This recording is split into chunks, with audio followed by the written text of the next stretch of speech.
கிராமிய புறங்களிலும் தோட்டங்களிலும் நகரப்புறங்களிலும் வெவ்வேறாக எடுத்து பார்க்கும்போது இந்த எடை குறைவாக பிறக்கின்ற குழந்தைகள் சிசுக்கள் எங்கே அதிகமாக இருக்கின்றார்கள் என்று பார்க்கும்போது இந்த தோட்டப்புறங்களிலேயே அந்த எடை குறைவாக பிறக்கின்ற குழந்தைகள் அதிகமாக இருக்கின்றார்கள்.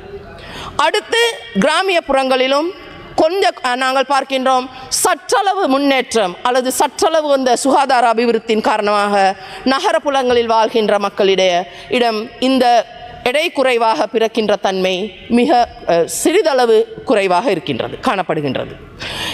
எனினும் இவ்வாறான நிலை பார்க்கும்போது இரத்த சோகைக்கு உள்ளாகியவர்களாகவும் அதே போல ஏனைய ஒவ்வொரு நாளாந்தம் மக்களுக்கு தேவைப்படுகின்ற உணவுகளில் அந்த புரோட்டீன் தேவையை நிறைவேற்றி கொள்ள முடியாத மக்களாகவும் இலங்கையில் மக்களின் 50% பாதிக்கப்பட்டு கொண்டிருக்கின்றார்கள்.